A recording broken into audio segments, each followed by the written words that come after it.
Mbalo avec la complicité entre la garde nationale, le corps impliqué dans les affrontements avec la garde présidentielle jeudi soir et vendredi et certains intérêts politiques au sein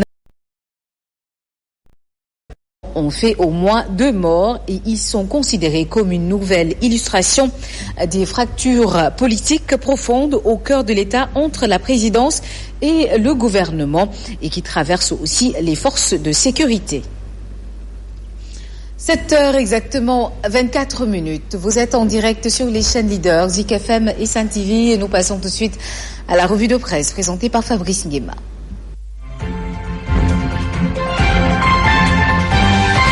Sénégal, bonjour. Et qui disait le système sanitaire est encore plus malade que le malade qu'il est censé soigner. En tout cas, Tribune continue ce matin de révéler que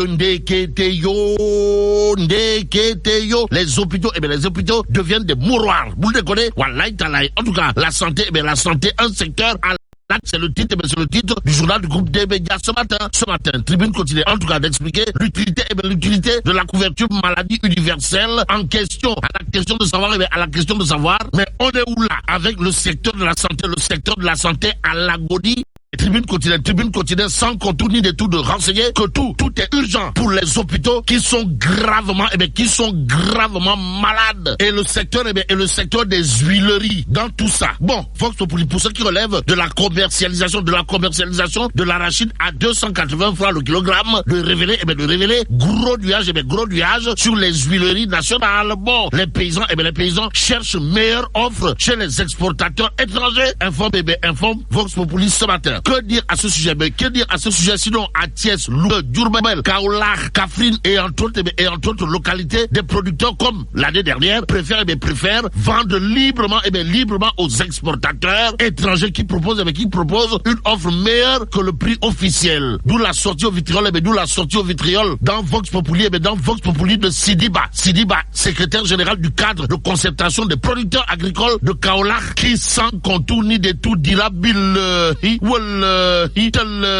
c'est un prix plancher. Mais même si on va à 280 francs CFA, c'est une perte de l'ordre de 35 francs CFA. S'ils étaient indexés entre 315 et 325, on l'aurait accepté. Ça veut dire quoi? Ça veut peut-être dire, d'après Sidiba, secrétaire général du cadre de concertation des producteurs agricoles de Kaolack, dans Vox Populi ce matin, qu'en réalité des réalités, le prix au kilogramme d'arachide de 280 francs CFA, fixé par le gouvernement, ne représente que des cacahuètes. En attendant, intéressons-nous à l'observateur qui parle de saisie de la marine nationale, histoire de révéler toute l'enquête sur les 3 tonnes de coke, les 3 tonnes de cocaïne. Bon, l'identité des 10 personnes arrêtées est déférée au parquet hier. Aujourd'hui, l'observateur en tout cas de nous renseigner des 18 téléphones, dont 4 satellitaires, un GPS, 2 ordinateurs portables et de l'argent saisi par la marine. Bon, les déclarations enivrant des suspects à lire également dans l'observateur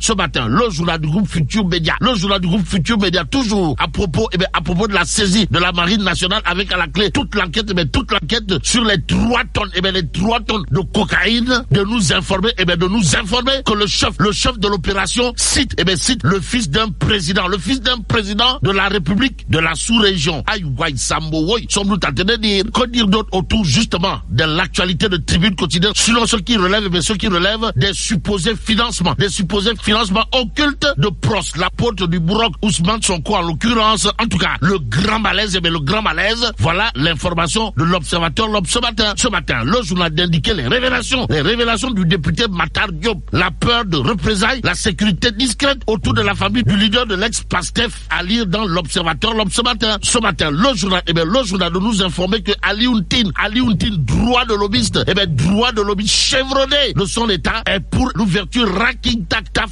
et Johnny, pour ne pas dire Souket Bouket, d'une enquête du fauteuil présidentiel Bougane Gueye Dani, où le leader incontesté et incontestable, pour ne pas dire inévitable et incontournable, de la philosophie Gomsobop l'est. Et Tribune continue de nous informer que Sawaï a été le parrain de la 3e promotion du CEFAS. Ainsi, il est question dans le journal du groupe des médias du discours magistral magistral, pour ne pas dire monumental, et même cardinal, voire chirurgical, de Bougane Gueye Dany aux étudiants pour bâtir un avenir meilleur. Et la meilleure autour de cette actualité est à lire à la une de 2 minutes pour lire l'essentiel. Le journal, en tout cas pour ceux qui relèvent de la présidentielle à venir, de parler d'un Bougane Gueye Dany, ou le leader de la Punkelima coalition, Gumsebop, à l'image d'un président bénévole, c'est-à-dire un président ni salaire, ni fonds politique. Bougane Gueye Dany est à la une de 2 minutes pour lire l'essentiel et le substantiel. Le substantiel dans cette histoire relève de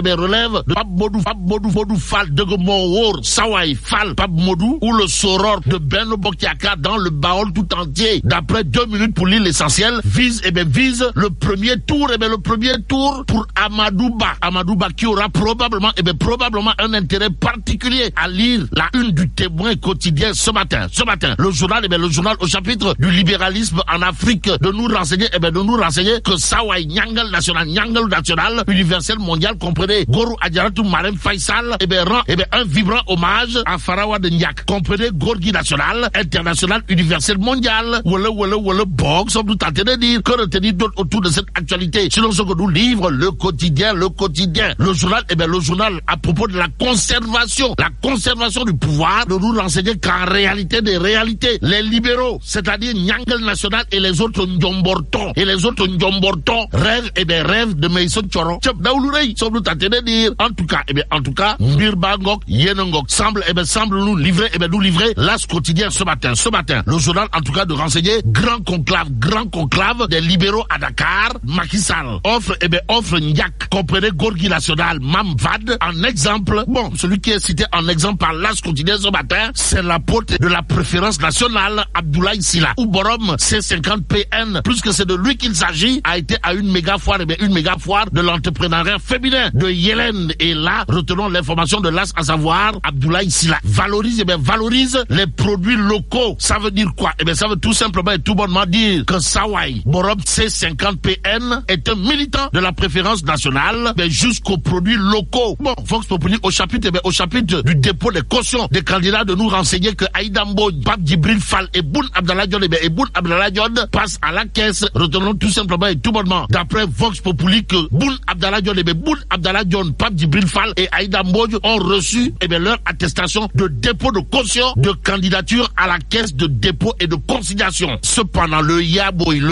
local est hors de portée de Gorgorlou. D'après Vox Populi, pour terminer, le journal, en tout cas, de renseigner légumes et poissons toujours très chers, avant de révéler un Yaboy coûte désormais entre 400 francs et 600 francs CFA, tandis qu'un piment vaut 100 francs CFA et le kilogramme de gombo à 1600 francs CFA. Et là, mais là, tu donges de.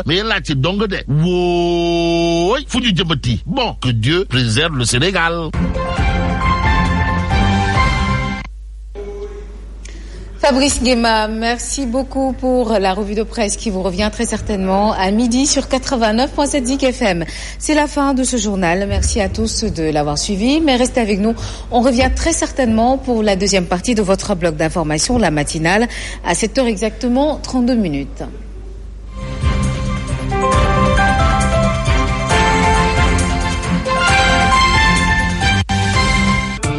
Mes journées sont très mouvementées, alors il me faut un partenaire avec beaucoup d'assurance. Mon choix, c'est Intimax. Intimax, une serviette fine au voile micro-perforée et ultra absorbante. Intimax est conçu avec un gel qui capte et neutralise les odeurs. Avec Intimax, bougez en toute liberté. Intimax existe aussi en gel intime et protège-slip. La Ligue africaine de football, du vendredi 20 octobre au samedi 11 novembre, à Arli FC, Wydad AC, Espérance, Tout-Puissant Mazembe, Enyimba FC, Mamelodi Sundowns, Atlético Petróleos et Simba SC. Qui est le vainqueur des champions? Et les célébrations en direct, en streaming sur www.afl.africa et sur FIFA+. La Ligue africaine de football, notre jeu chez nous. L'heure de l'Afrique a sonné. Maintenant, brillons ensemble. L'Afrique est entièrement connectée. Avec la fête des vols de Turkish Airlines, volez vers l'Europe, l'Amérique et Istanbul à des tarifs spéciaux. Réservez votre billet pour des vols entre le 15 septembre et le 15 décembre. Pour en savoir plus, Consultez turkishairlines.com. Turkish Airlines.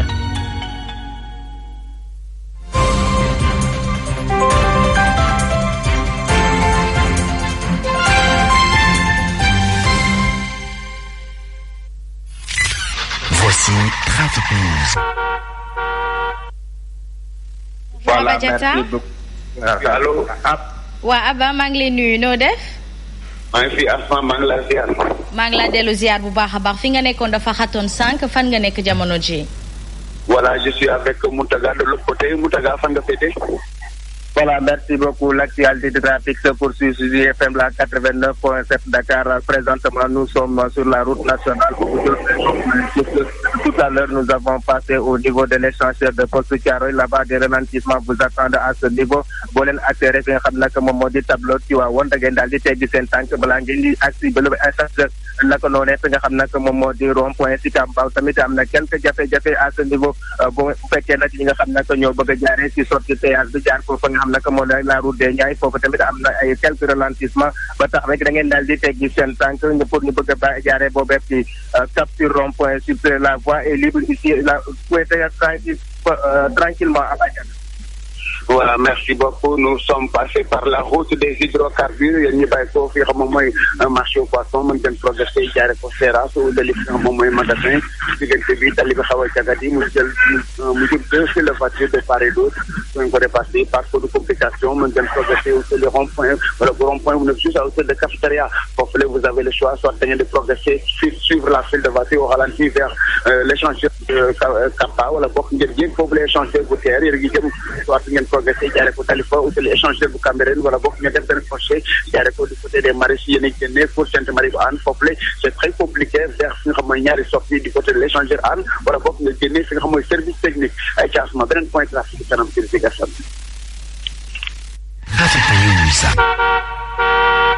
aywa jërëjëf Abadiata ak Mountaga jërë ngeen jëf kon nag lii mooy firndeel ni dugg nañ ci pàcc bu ñaareel ci suñu bloc d'information la matinale El Hadj Ahmed Aïdara honorable maire et député maa ngi lay nuyu di la dalal.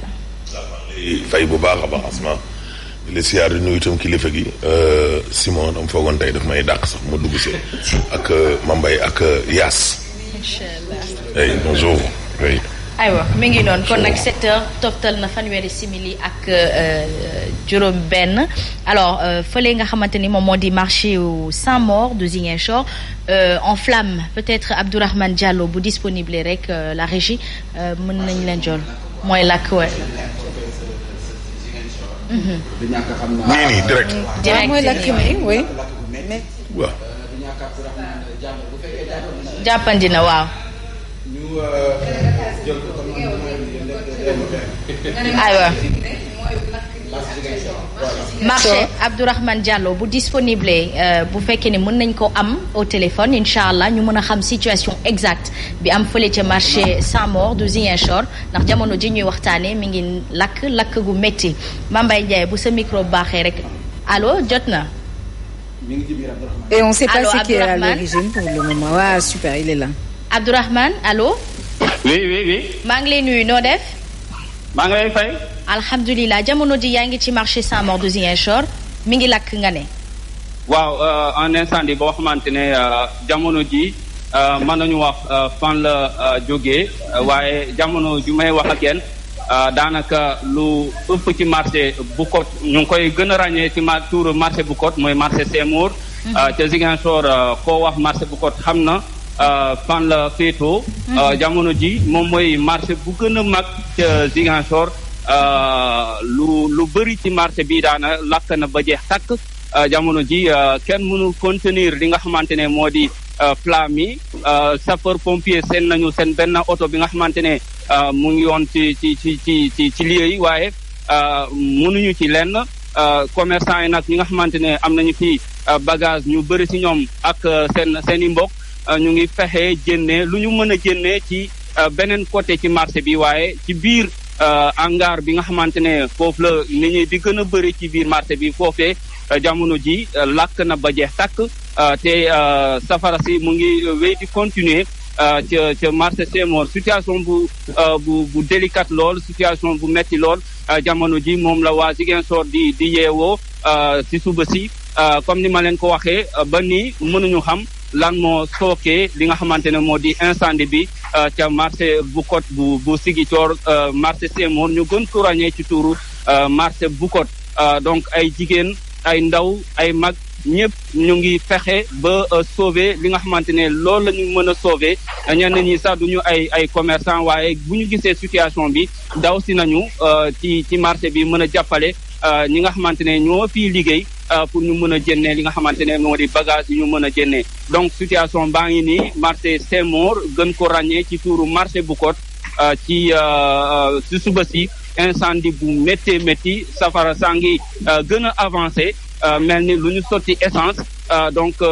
nit ñi ñoom ñu ngi jéem a sauver lu ñu mën pour mën a wàññi dégâts yi donc lii lañ mën a jàppagum ci li nga xamante ne moo xew suba si ca Ziguinchor ca marché Seymour di fàttali ni am na beneen marché bu fi nekkoon 2018 di marché Tilène moom it situation bi la dundoon ba ni état mu ngi koy tabax waaye jeexagul donc marché Seymour bu ñëwee am situation bi ni mel donc dafay métti trop ci Ziguinchor waaye donc lii lañ mën a jàppagum ba ci kanam ñu dellu si ak ay image pour illustrer li nga xamante ne moom la ñu leen di nettali jamono ji.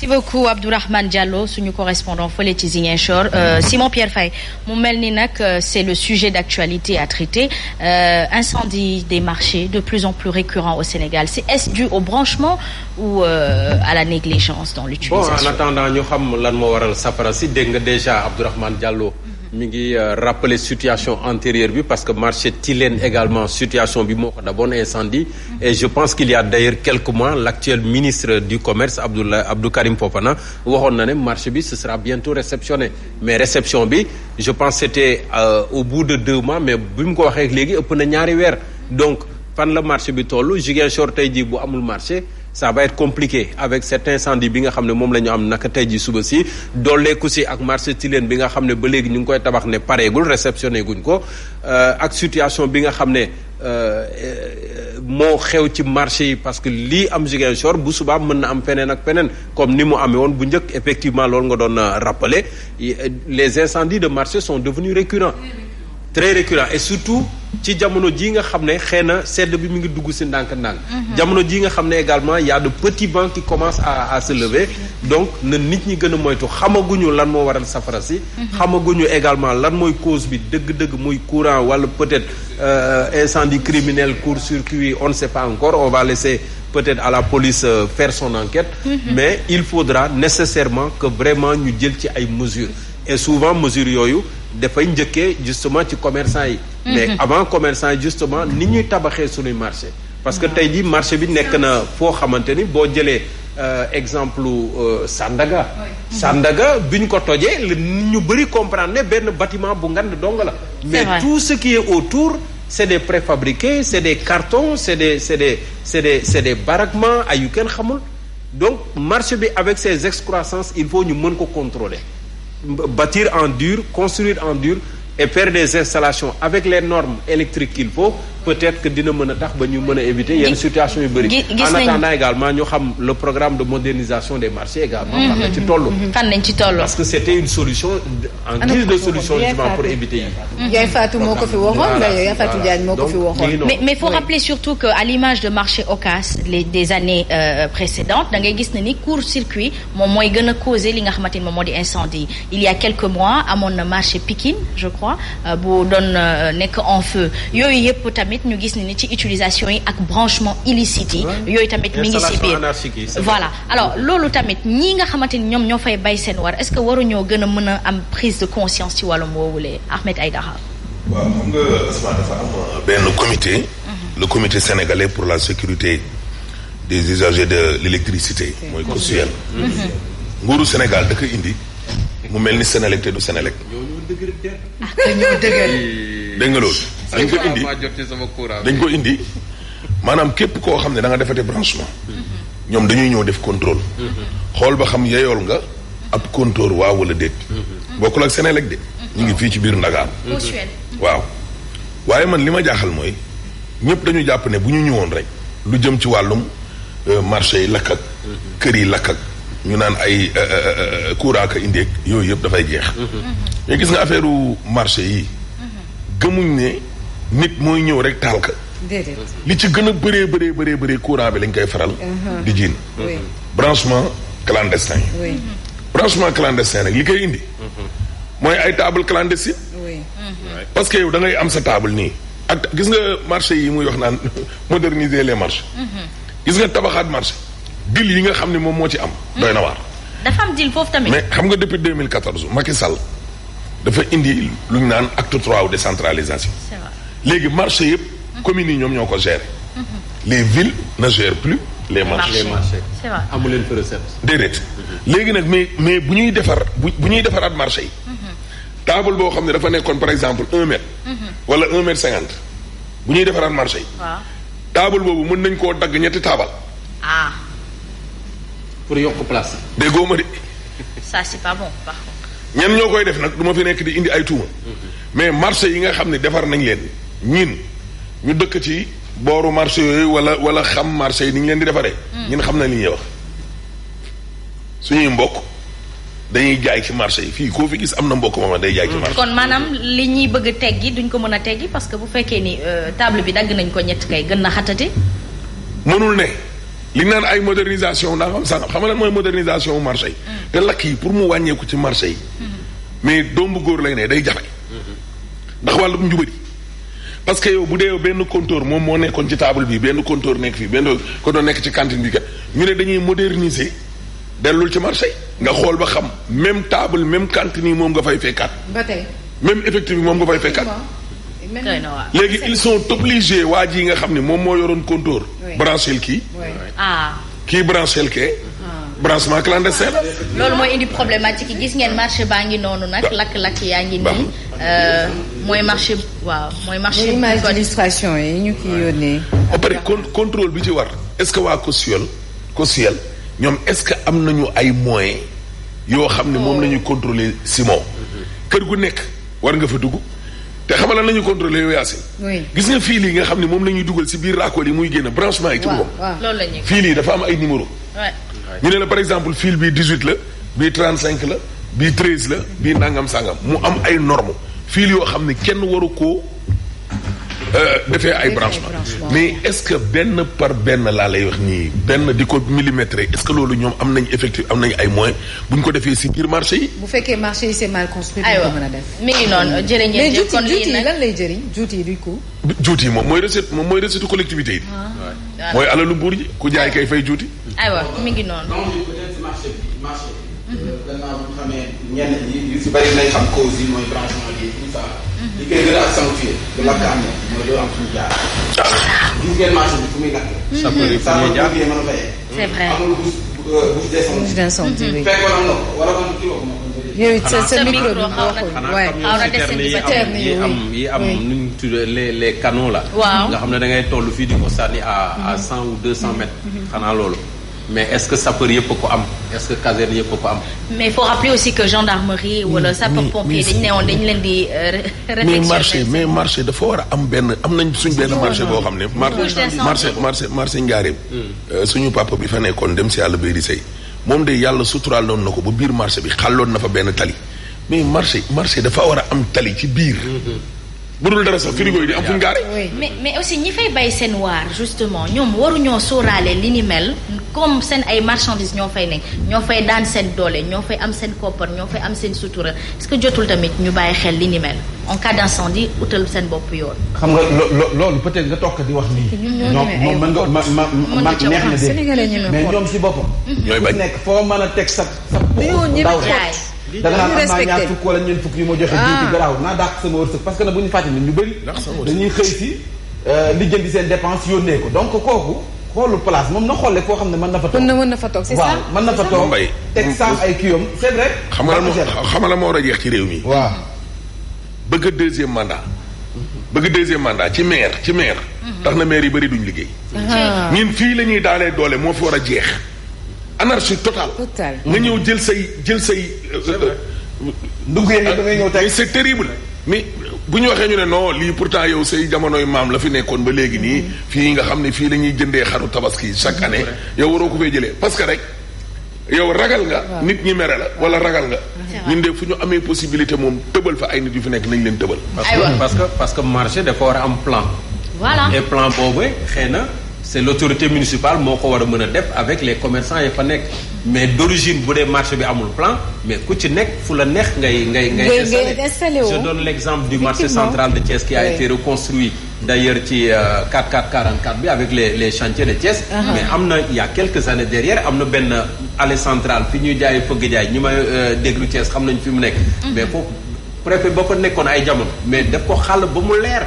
nga xam ne mën nga jógee but ba but mooy li Ahmed doon wax il faut marché yi mën a am xàll woo xam ne en cas de situation mën nga faa jaar parce que à côté ci xàll boobu am na benn ngandim poste courant bu fa nekk.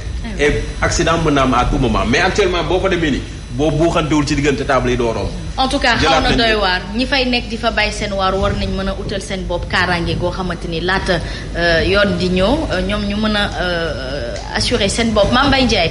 50 ans damay jaale waa Tëngéej si génne àdduna suñu doyen. Mame Ongué Ndiaye. koo xam ne taskatu xibaar la woon. daan gunge Léopold Sédar Senghor dem si yàlla. ci mission yu bari mu daan def. moo ko daan gunge parce que bokkoon na si taskatu xibaar yi nga xam ne Léopold Sédar Senghor taamu na leen woon ci liggéey bi chef d'état africain yu bari yu nga xam ne tamit daan nañ ko solliciter ay services ndax xam-xamam voilà interviewé na leen bu ñu daan voyage day ànd ak ñoom ndax bindam bu baax bu nga xam ne ak man liggéeyam chronique yi mu daan def ci actuel ñu ngi koy fàttaliku ba léegi feebar moo taxoon mu jóge ci rédaction yi mais ku mënoon liggéeyam ñun saa bu ñu daan dajeex moom ci mbedd Tëngéej man moom fii sama daan woowee fu ñu dajeex démb def nga nii démb wax nga nii bul defati nii bul waxeeti nii defal nii bu njëkk fu mu ko daan séenee da ngay daw la ndax koo xam ne du la may dara du la may dara boo defee lu normal danaa laan yaa ngi normal su ma xam yow xam nga ne boo deful lu normal dama la koy wax xam naa loolu mu ne ma mais ni nga def nii waroo ko def naka d'accord dégg naa la moo tax fu mu ko daan séenee damay laaxatu ndeysaan démb mu génne àdduna 74 ans donc xajal na fi du woon mag noonu sax waaw du woon mag ndeysaan yal na ko yàlla yërëm moo ko tëraloon ñu koy jaarale waat parce que du xibaar yi Tëngéej ak yu Sénégal ay te ñu koy door turbine yéene kaay tey ñan ñoo yëg ci kaw turbine bi mu di waa ministère de la santé ndax nee nañu fii ci réewum Sénégal feebar faju ndekete yomb fi déedéet ndax fa ngay dem di faju ji moo la gën a wokk wallaay sunu hôpitaux yi ñu ngi sukuraat yàgg na te boo xefee léegi ñu ñaanal leen gas suul kay la santé un secteur à l'agonie nee nañ couverture maladie universelle bi ñu doon fi doon wax saafara gu jur jàngoro la ndax ba léegi des na yëngal hôpitaux yi boo ko demee lépp jàngat la ca yàlla muy sama mbokk bi nekk ni su margaan jóoba fu mu ci manqué doon li ngi jéem a def ay effort moom foo ci dem am na jàmbat lu tege di xaar et le personnel n'est pas très accueillant aussi muy personnel bi di jumtukaay yi yéen ñuy utiliser daanaka yow mi booy dem di faju sax yow am na si ñoo xam ne da nga naa hôpital bi du ma fa dem yegg dee la ñu ko tuddee yegg dee jàmm am na si hôpitaux yoo xam ne da nga naa egg dee ca yàlla parce que situation ya nga fay fekk en tout cas yéen kaay groupe des médias tribune daal dina ciy dikk na également ci coup de fil dinaa ñëwaat ci santé bi parce que nag ministère de la santé yëngu na de coowal 71 milliards maa ngi ciy ñëw nga ne li ñuy def ba du nekk à l'agonie li ñuy def ba du sukuraat 71 milliards gré à gré tribune yéen kaay ne coup de fil de la brigade de recherche de Kër Massar 2 milliards waaye tamit koppar bi ñuy setal nii moom di ko muy jaabante nii rek ci réew bi pour lan. loolu lu ko indi Sénégal laa bëgg a xam. billet noir yi ñu teg loxo du ñu ndaw de. du ñu ndaw du benn Mambay. du ñu ndaw de non ko fi andi cocaïne ba tamit noonu laa waxee woon. Mambay du ñu ndaw ana ñu nekk seen ginnaaw. mënuñ ko fi indi de. Baadoola mënu ko fi andi. mën nga ko fi andi de. nu ma ko fi andi. nan lay jaar dama see joxe. lu toll ci milliard ci faux billet. Baadoola mënu ko dama ne. ku ma suñu ay avion bii. ku nekk si plateau bi. non mais waxuma loolu mais dama ne Mambay waaye yow ma ni. nooy andee lii 2 milliards. non comme soo mënoon andi 2 milliards bii njëriñ naa taxaw fii di wax. yow day ñax day ay lancé génn. c'est beaucoup en papier quand même. jamono joojee. Bougane Gueye Dany ba nga xam ne waa CEPAS étudiants yi moom la ñu tànnoon def ko seen parrain en tout cas dikk na wax na jàkkaarloo ndax ñoom xamal na leen ne réewum Sénégal kuy gaaw a xaaj daal dana metti ci yow trop.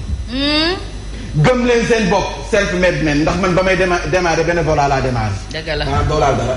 kan ñëw xam nga jokkoo fee ñun waaw Bougane loolu ñun bi ñu démarrer jokkoo laa ñu dara dañ doon dem rek. ba bëgg métier bi. ba tey dañ ciy fekk bi. nit ñaan ku yàgg si teen. baak fekk la fa waaw loolu leen Bougane tegal. ca dëgg nag. nee na gëm leen seen bopp. waaw jàng ba noppi gëm sa bopp. bañ a doon yaafuus. am sa diplôme toog naan am naa sama maîtrisard là am naa sama licence. Doctorant. donc man du ma def yenn métiers yi c'est révolu. je suis doctorant en sociologie. du ma raxas oto du ma dawal charrette. am na si ñoo xam ne. man de jànku naa man jànk man j'ai été nounou man pendant 2 ans. man sax vacance am métier bi ma doon def. waaw maçon naa tôlerie carreau. sa kii. spécialisation yi tamit war nañ cee wax bu baax. parce que ñin dafa am loo xam ne dafa méngoo ñin. ak suñuy bagage ak lu méngoowul ak suñuy bagage. c'est vrai. banque laa def ak.